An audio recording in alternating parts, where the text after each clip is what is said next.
Now, one of the major things that we've done in our studies is to delve into the ancient history of the Brits. Now, in delving into ancient British history, we found a peculiarity. In modern times, it's been regarded as a bogus history. And the reason for it being a bogus history comes out of Oxford and Cambridge and London in England. And the theory was that Troy never existed other than in the mind of Homer. And as Homer wrote a fictitious poem about Troy, Troy was a fictitious place. It had no foundation in fact or truth and was non-existent. Therefore, a history which based itself upon the first king of Britain being Brutus, the great-grandson of Anchises and grandson of Aeneas of Troy, and that the whole of the British nation were originally, or a large part of them were originally Trojan, had to be a false history. As it was a false history based on Homer's fictional epic, therefore you throw out British history. And this actually was done, and you will find books by these supposed scholars from Oxford and elsewhere stating this in the words that I've just stated, that it's a bogus history based on a bogus fiction by Homer, that this is a brutal, primitive race who had no real history of their own, a bunch of savages, and they decided they would claim descent from Troy. Now, how this lunacy could have taken root in the 19th century is perhaps hard to understand. But you've got to realize that in the United Kingdom, the word united doesn't really apply. It's a very fragmented, fratricidal place where all sorts of petty jealousies and major jealousies are consistently to the fore in the relations between the Scots, the Irish, and the Welsh and the English. Everybody seeks primacy and jealously attacks and niggles at the others. So what you start with in British history is a situation that the history is thoroughly derided before William the Conqueror. And this is the well-known phrase in Britain of it all began in 1066. In other words, you couldn't believe anything that happened before 1066.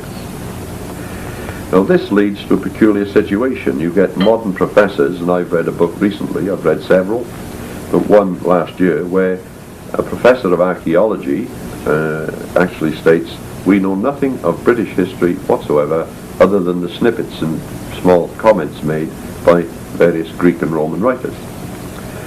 Now that is an inconceivably stupid statement.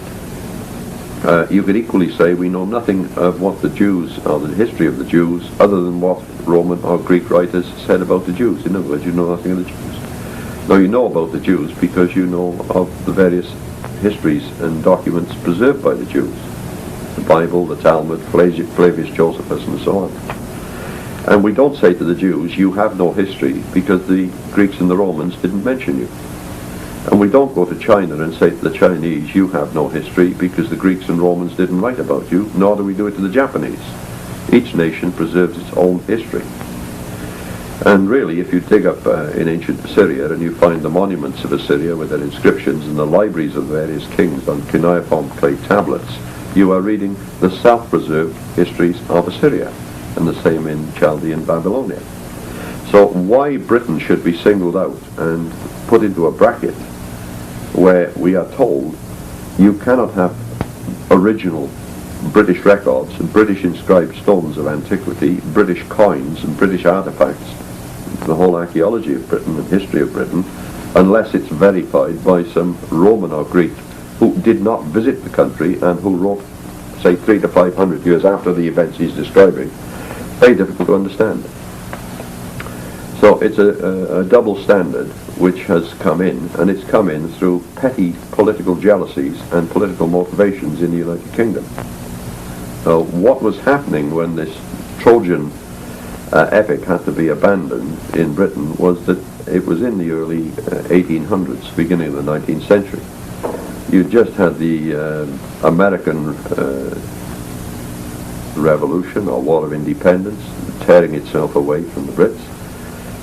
On the British throne was a very unpopular German monarchy. George III was stark raving mad, although they tried to portray him otherwise. He had six fat, debauched sons whose performance around London with loose women and morganatic marriages and gross behaviour was very unpopular. whole damn monarchy was in disrepute. The ruling elite, ruling class needed a puppet monarchy. They were still smarting under the effect of the Jacobite rebellion, where Bonnie Prince Charlie attempted to oust these Hanoverians in the 1745-1750 era. The French had risen on their hind legs and finally got rid of the aristocracy, and they'd got rid of the king, and there were guillotines everywhere. And it was in this frantic environment in Britain that the decision was taken to get rid of past British history, because it was very necessary to create a bogus history and to eliminate anything that was a threat to the regime and the monarchy. And you've got to realise also that 50% of the British population are estimated to have supported the French Revolution, and at least 50%, if not more, were fully in support of the American Revolution. And this probably is not realised outside the UK. So one of the targets was to abandon the ancient history of the country and to create a history that would shore up the monarchy and protect the establishment. So having gone into that in that way, the details can be researched by anybody. In particular, there was an assault upon the Welsh, because it was in Wales that the histories were mainly preserved.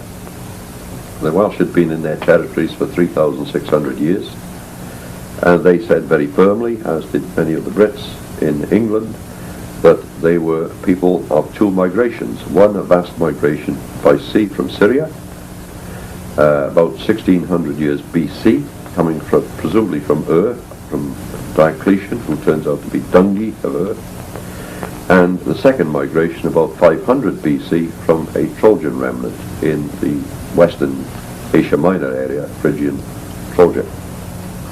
And so we had two migrations, one 3,600 years ago, one 2,500 years ago, coming into the UK, bringing these influences from that area. These histories were forthwith abandoned, purely on the basis that Troy never existed. Well, about 130 years after they abandoned the Albion legend, the coming of Alvine from Syria, Leonard Woolley dug up Ur of the Chaldees, and he dug up the royal necropolis. In digging up the royal necropolis, he dug up the vast tombs of the emperors of Ur. And one of them is of interest to us in that it's the greatest of the emperors, who they think is of the third dynasty, named Dungi, who appears to be the British Diocletian. The interesting thing is that in the British record, written on manuscripts certainly 1,000 years old, the idea was that Diocletian ruled 33 other nations. He also made his daughters rulers of nations or territories. And he had a great enemy named Labana. When Woolley dug up Ur, he found the votive area of Diocletian, and he also found that Diocletian, or Dungi, ruled 33 other countries. He made some of his daughters rulers of countries, and he had a great enemy named Labana. Labana turns out to be the first king of the Hittites, emperor of the Hittites up in Anatolian Turkey, who did actually attack the Chaldean Euphrates civilization and recorded it. Every subsequent king of the Hittites took the throne name of Labana, in the same way as the Caesars in Rome became Caesar after Julius Caesar. In other words, Caesar became a titular name as was a personal name. Everybody used it. Not until around 1880 was the Hittite Empire rediscovered, and so nobody in Europe would have known anything about Labana, yet the British knew all about Labana 1,000 years ago. Yet the British knew all about Labana 1,000 years ago.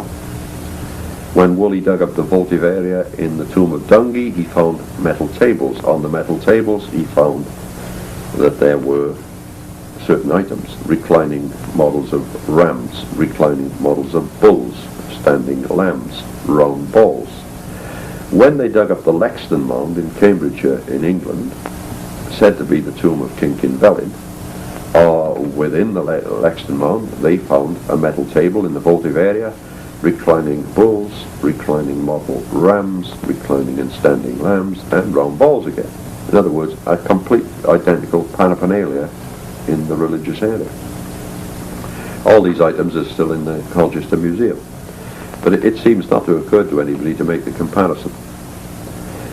So there is some truth in the first legend, and you can take it further. You can compare the ancient measurements, jurisprudence, pottery, and in Britain, at the time of this invasion, 1600 BC, a marvellous metalworking culture burst out from nowhere. It had no antecedents, it had no precedents, there was no way that it could be traced back to a sort of development. It just came out of nowhere. And it's not unlikely that this metalworking culture, known as the Wessex culture, is a direct emanation of this invasion from Ur of the Chaldees. And if you begin to compare some of the marvellous gold and other bronze finds that they've made in ancient mounds and so on in Britain, if you make the comparison with ancient Syrian Ur of the Chaldees, you will see that there is remarkable similarities.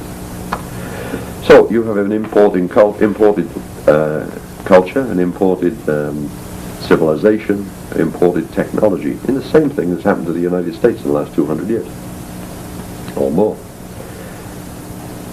Taking this a stage further, if there appears to be some basic truth in the Syrian migration, you also have mentions that in the Odyssey, said again to be by Homer, but I doubt, where Ulysses talks to a man who says that his homeland is a great island in the Western Ocean beyond the Pillars of Hercules, Gibraltar, which can only be Britain, and he calls it Syri. The name Syri still endures in Britain. It's Surrey, a large county on the south bank of the Thames, and London stands on most of it. You have mentions in old documents, Quranic of Lancarvan, describing people in the Midlands of England and speaking of the territories of the Ealda Sacenas in 1156. The old Syrians is what it sounded like. So the idea that the old Syrians came to Britain was well established and well remembered.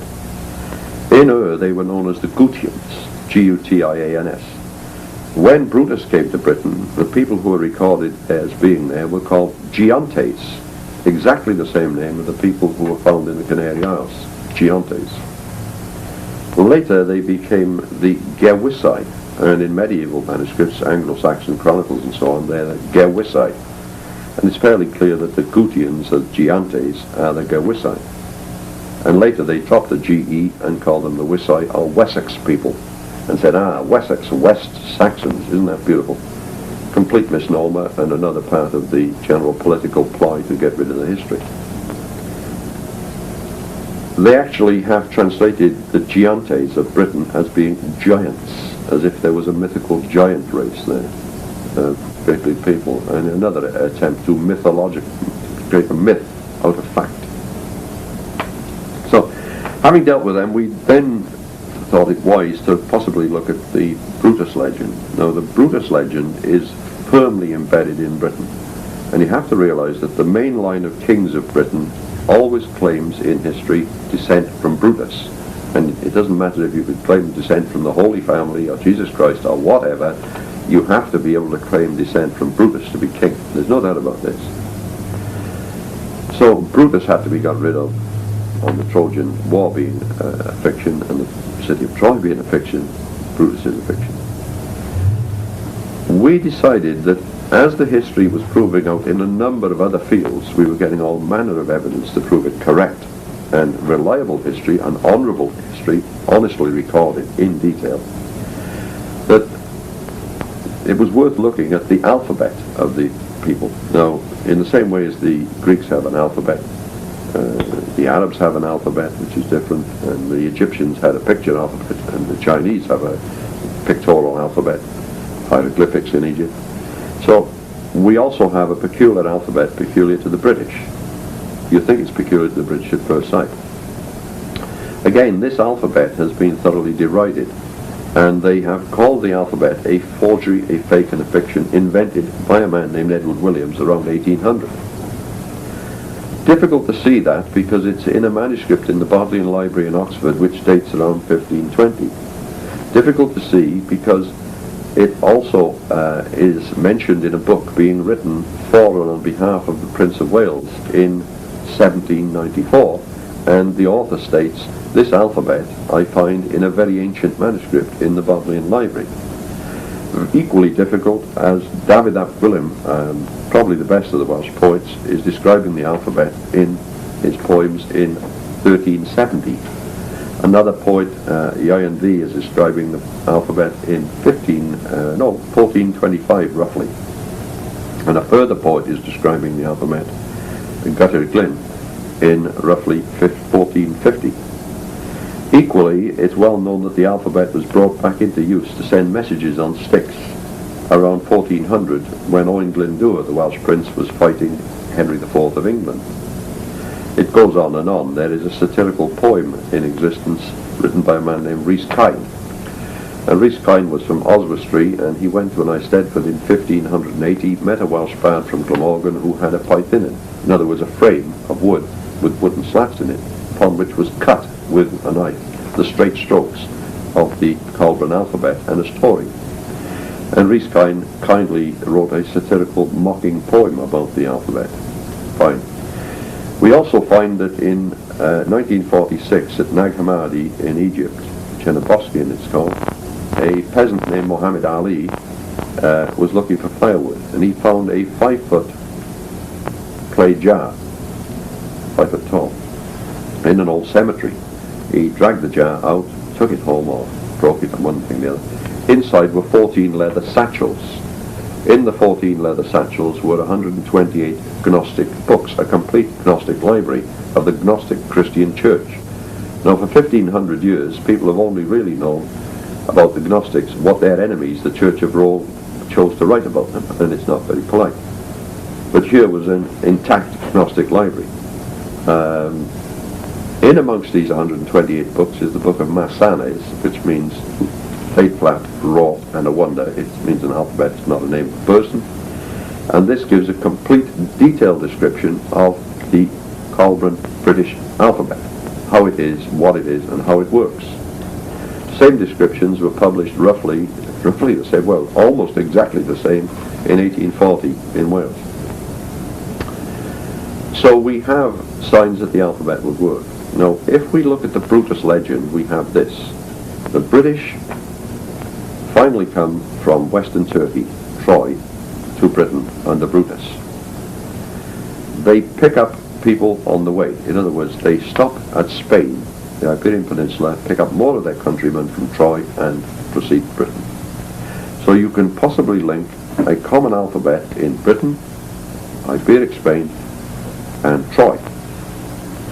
We also know that shortly before the British came from Troy, the Etruscans moved out, and they moved out around 650, 600 BC, and from the same area, Phrygia, in Trojan areas of Turkey.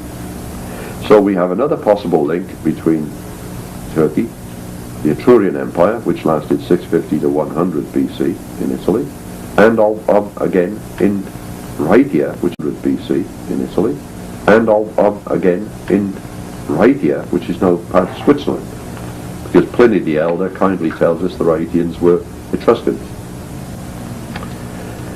What we did then was to identify that the alphabets in all these areas anciently were very similar, you could say near identical. We were encouraged to do this because a man named John Williams in 1846 wrote a book, and in his book he exhibited the ancient Colburn British alphabet, and in exhibiting it he gave the cipher. In other words, what's an A, what's a B, what's a C. And he also said, isn't it strange that the British alphabet is almost identical with Etruscan and with Pelasgian on the coast of Turkey? Well, it's not strange at all if that's where we ancestrally come from, and if that's where the Etruscans come from, and we are roughly kinsmen. There is a tie-up in that Llewellyn Sion of Glamorgan in 1560 preserved the alphabet and preserved its cipher. In other words, he wrote down which sign is A, which is B, which is C, which is D, right through. He also wrote down which signs were numerals, 1, 2, 3, 4, 5, 6. And so we have an alphabet and we know the lettering. If we know the lettering, obviously if we see a series of signs, we put the appropriate letters underneath, out will pop a word. That word will be in Cymric, in Welsh, and we should be able to translate it into English or French or German or any other language for people to read. If we look at the name of the people, it becomes more interesting. The proper name of the people you would know as Welsh is Cymru. In the modern 20th century, it's popular to use the word C, but the correct spelling is Khumry. In ancient Turkey, they were known by the Greeks as the Cimmeroi, Cimmeroi, right? They were known by Herodotus, writing in around 460 BC, as the Cimmerians. They moved out of Iraq and Iran, northern areas, out of Assyria, I think when Sennacherib was murdered by one of his sons, and civil war erupted in the Assyrian Empire. The records of the Assyrian emperors dug up at Nineveh and taken to the British Museum, 25,000 clay tablets, exhibit these very same people as the Cymry, Khumry, exactly the spelling and name that they have in Britain. The Assyrian emperors got these people from a place we would know as Israel, and they would appear to be the 10 tribes.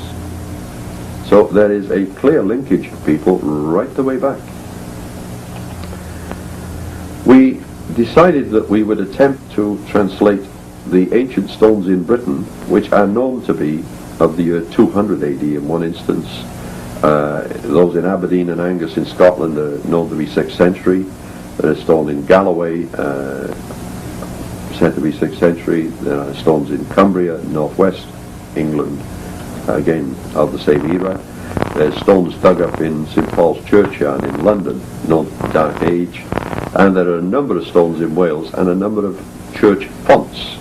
One of them is an ancient oak font. It's made from the stump of an oak tree, carved into a font, and an inscription around the thing. It actually names Arthfael, who is the Welsh spelling of Arthur. Very interesting. So we've got a number of stones all over the place. We simply applied the alphabet to these stones. In other words, that sign is A, that's B, that's C, or whatever. We then had, under the list of signs, we had a list of modern letters. Those modern letters formed words, and we were able to read what the stones say. So a stone put up in Nevin in West Wales around 950 turns out to be inscribed with the name of Higuel Rex, and in all the manuscripts Higuel Rex is Howell the Good, who ruled the area and died in 948, and if the stone's put up around 950, that's right. The ruins of his court under Upper Court Farm and Lower Court Farm are about 6 to 8 miles away, and about, I think, 6 miles away is Crug Howell, the heap of Howell, his grave mound. So he fits. We found another stone in Wales, interesting one. It said Godufan the Exile. Godufan is a bit of a mouthful of a name, hardly inventable. And we find around 200 AD a British king named Godufan was indeed deposed. It says in the records, Godufan was a turbulent, mad and wild king, for which reason he was deposed, exiled, and his brother Hrun placed in his stead. And it goes on right through Britain. You can translate all the stones with correct meaning, and naming people and giving a little more historical detail elsewhere. This encouraged us to tackle Etruscan inscriptions. So we looked for Etruscan inscriptions. Now you'll find in Britain a lot of books, not many about Etruria. It's not popular in Britain, presumably it's considered to be Italian. So whilst the Romans are much publicised, the Italians aren't, or the Etruscans aren't. And we found great volumes of Etruscan pictures of statues and ruined buildings and tomb mounds, but it was very hard to get at inscriptions. When we started to get to them, we found that they were little ones on wine bottles, on bronze mirrors, which were carved with scenes, with statements, on the sides of statues, all sorts of minor artifacts that people would use would have inscriptions on them. We were able to translate these without any difficulty whatsoever. And what we did note, and it's unmistakable, that some of these, particularly on, say, wine bottles, are pithy little humorous statements. And they unmistakably have the dry humour and the dry sort of self-depreciating wit that we associate with Jewish people. There's no doubt about this. And we therefore went further. We looked at, there's one very famous inscription. They found a tomb of a princess or great noble lady in one of the Etruscan cemeteries, untouched, and they found within this tomb a large amount of silver tableware. It's virtually an ancient tea set or dining set in silver. And this has been translated, if you can use the word translated, to mean Lathia. And they then said, aha, Lathia is the woman who owns this stuff, you see. And they even gave it a second name. And what they're doing is taking the Etruscan letter, finding the nearest Greek letter that matches it, and then reading it in Latin.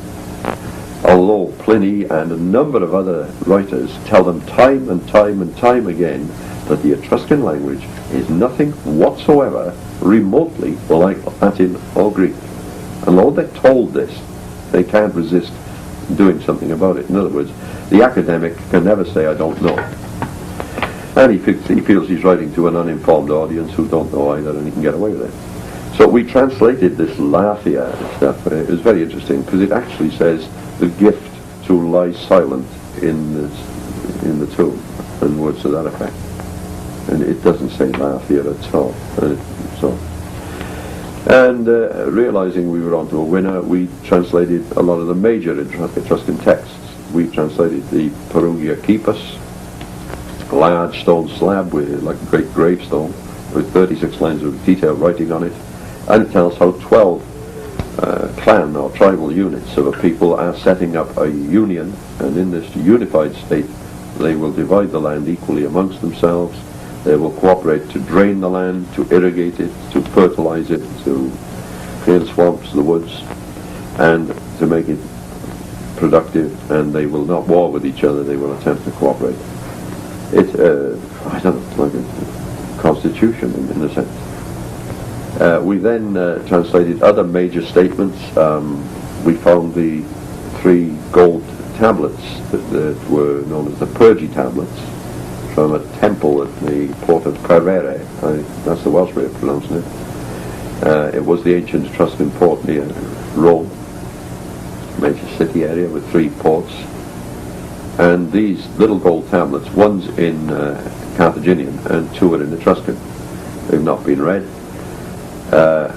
We're able to find that they tell of the league of the Etruscans and Carthaginians to provide 60 warships each to combined fleet to attack the Greek, to provide 60 warships each to combined fleet to attack the Greek Phocaean pirates who'd settled on the Isle of Sardinia and to get rid of them. The Greeks had been driven out or opted out from Turkey on the shores of there, and they'd come away when Cyrus had become Emperor of Persia, sent his general Harpagus there, and they had decided to set up in Sardinia and to make a living robbing the merchant fleets of the Carthaginians and the Etruscans.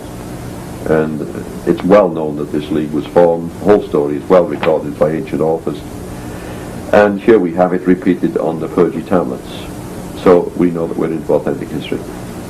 The other major text we deciphered in Etruria was the Agnome tablet in the British Museum, a large bronze tablet, 26 lines of writing on one side, a lesser amount on the other side, and it tells who the Etruscans were and where they came from before they got to Etruria.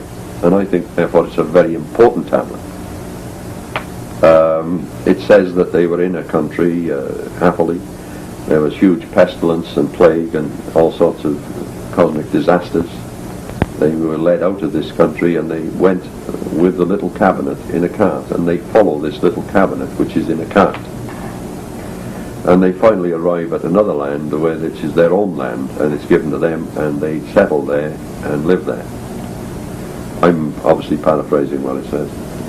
And later on the other side it says how they are forcibly removed and ejected from this land of their own, and they are taken to another place which they don't like. And again they follow the little cabinet in the cart, and the little cart was presumably drawn by oxen or donkeys or something. And off goes the little cart and they follow it. And they come to a place and they take ship, and in ships they come to Etruria. It appears the Cymry are moving off from northern Assyria through Asia Minor, coming to the Dardanelles. They take ship and they go round to Etruria. That's what it appears to be telling us. And obviously the earlier side, the other side, would appear to be that they're in Egypt, and there's the cataclysms in Egypt at the time of Moses. They're led out by Moses. They follow the little ark in the cabinet, whatever it is in the cart, and off they go to their own land, their promised land. So I think it's probably one of the most important documents we've read so far. Now, having got that far, we then said, well, what have they got in Phrygian, areas in Turkey? And we found one very long inscription straight away, much publicized, and it's over the top of a building, which looks like a temple to us, and it is described actually as the tomb of Midas. And when we looked at this long inscription, runs right over the top and right down the side, it reads out perfectly into Cymric again.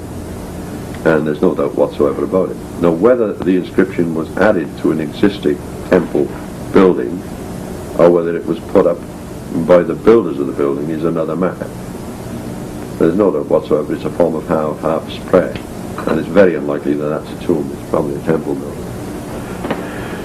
So we were now in a position of translating all the ancient British stones. We were in a position of translating any Etruscan inscription we come across or we wish to translate and getting sense.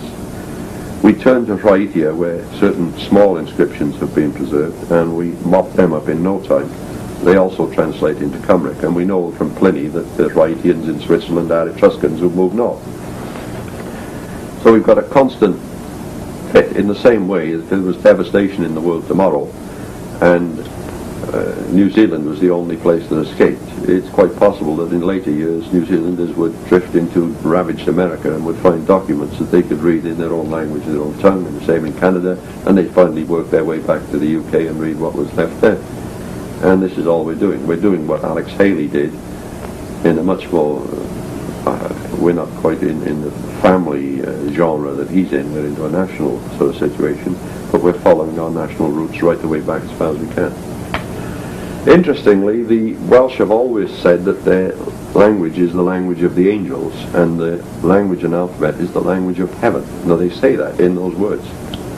And here we have it called the language of the angels and the language of heaven in the Nag Hammadi scrolls in the Gnostic library. That's precisely the same definition they give of the same alphabet. It's the language of God, the language of heaven. So we had now accomplished that which pleased us, because really we were verifying the basic and fundamental accuracy of British history as we know it, and as it has been flung aside and derided. You've got to realise that the average Englishman has been persuaded that he's an Anglo-Saxon, and therefore anything before 500 AD doesn't apply to him and is to be booted out and got rid, in the same way as the Americans came here and got rid of the Indian culture and histories. But the thing is, you'd think that they'd have learned something. Over there they've been there longer. Actually, very few English people are Angles or Saxons, and the phrases that I hear used, like an Anglo-American agreement, are just absurd. It's like saying a British Minnesota agreement for the USA. Very few people in Britain are Angles. What you're saying is you've got an agreement with the county of Northumberland. It's a complete absurd piece of nomenclature. Tiny numbers of them were Saxons on the coasts of Kent and around Sussex and Dorset, around there, the Isle of Wight. And certainly the bulk of the population is ancient Gutian, it's Vandal Mercian, it's British, and it's picked in the British from the Brutus people of Troy, the Trojans, the Cymry, and from the Syrians. And the idea that they're Angles and Saxons is just the daftest thing you'll ever hear. But they've been persuaded that they are. And the strange thing is this: the Welsh, in the persons of the Cymry, attacked northern France, as is well known. They attacked Europe, the British, in 383. And the two major principalities that endured were Brittany, which still does, and Llydaw. Llydaw became Normandy in 852, when the Normans were aided by the French king to attack the place and install Roland and Orthangaga.